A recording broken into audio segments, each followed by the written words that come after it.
Hey, this is Joker News. Hit that like and subscribe button. You know what it is. Let's jump right into it.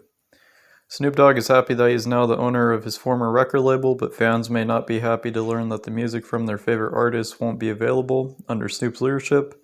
Media outlets are reporting that the music from Tupac Shakur and Dr. Dre won't be on the catalog under Snoop's ownership. Snoop, who recently performed during the halftime show at the 2022 Super Bowl, hasn't spoken out about the reports. Now, many applauded Snoop for his purchase of the label, especially those who were aware of his history. He started his career on death row and made it clear in recent years that he wanted to see the legacy continue regardless of the former record label head. Suge Knight's incarceration, but per multiple reports, two other legendary artists once affiliated with the label will not have their projects featured in the acquisition. Now, Dre's 1992 debut album, The Chronic, which featured Snoop's first single, is no longer on the death row, but the report notes that it is scheduled to return to the label within the next year. Some reports per the article note that the details surrounding Snoop acquisition remain under negotiation until everything is finalized in full. The label's previous owners, MNRK Music Group and investment firm Blackstone, are still the alleged owners of the catalogs affiliated with the label. The rapper speaks of purchasing Death Row Records. Now, Snoop's career began 30 years ago on the label. It was previously reported that Knight handed over all rights to his name and the label to Ray J, who is rumored to be Snoop's cousin. Regardless, Snoop is happy about the transition. I am thrilled and appreciative of the opportunity to acquire the iconic and culturally significant Death Row Records brand, which has immense untapped future value. It feels good to have ownership of the label. I was part of it at the beginning of my career and as one of the founding members, Snoop quoted, said of him being the new owner per TMZ. Now, he previously had beef with Suge Knight, but despite Snoop being on the label during its peak, he was reportedly not down with Knight, a known gang affiliate's intimidation practices he used in business. Now, after Snoop's 1996 murder acquittal, the Gin and Juice rapper reportedly wanted to distance himself from the chaos. Now, things reportedly intensified following the 1996 drive-by shooting and murder of Tupac, who was a close friend of Snoop's. Now, Knight was sentenced to a nearly 10-year prison sentence. Now, simultaneously, Snoop signed with Master P's No Limit Records at the time.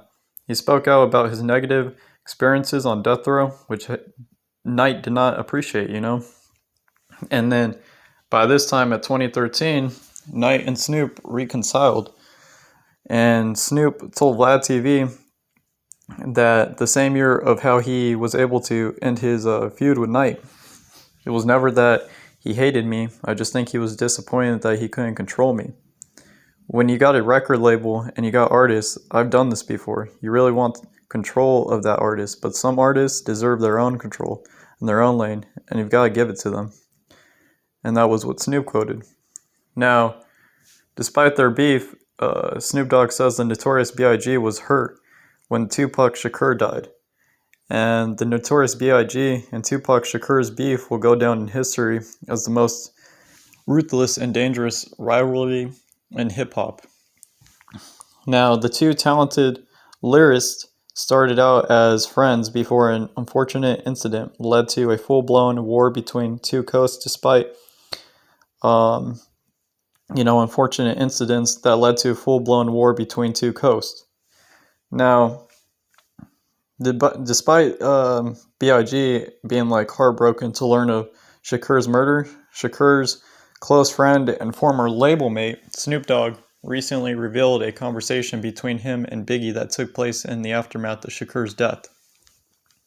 Rumor has it that B.I.G. asked Shakur, who was already a successful rapper, to be his manager, and from there the two became close friends and had mutual respect for one another's talent. Now, B.I.G. would crush on Shakur's couch when he visited LA, and Shakur would visit B.I.G. when he was working in New York. They even performed together once, and it was Shakur who encouraged B.I.G. to remain with Diddy and his label. Now, Shakur knew Diddy could help make B.I.G. popular.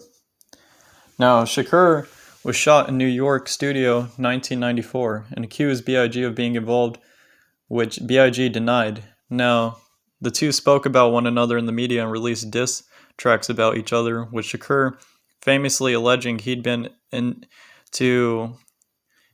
intimate with, B.I.G.'s wife, and that's a pretty big accusation he made on him.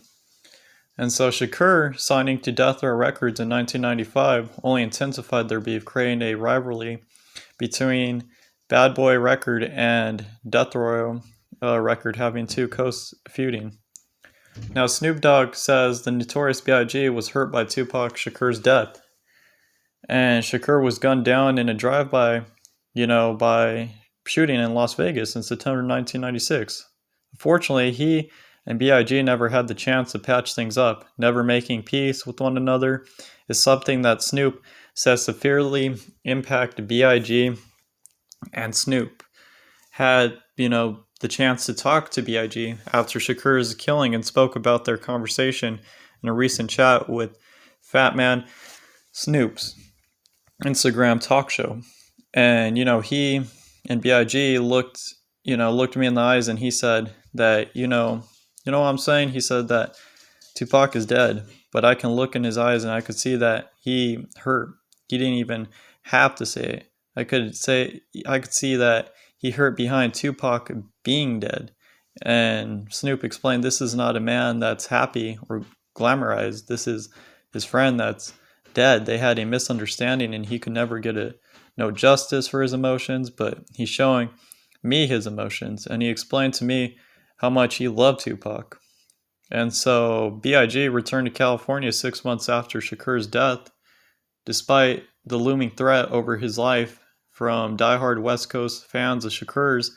While there, B.I.G. made amends with many West Coast rappers. He also made it known that he wanted nothing else to do with the drama. He spoke of Shakur's death in a 1997 interview with B.I.T.'s, or Betts, Rap City. And, he said, I was more shocked than anything. You know what I'm saying? But I wasn't more shocked at him dying. I was more shocked at him. Pac is a strong dude, I know the dude. He's a real strong. So when I found out he got shot, I was just like, again? He's always getting shot or shot at. So he's going to pull through and make a few records about it and it'll be over. You know what I'm saying? But when he died, I was just like, whoa.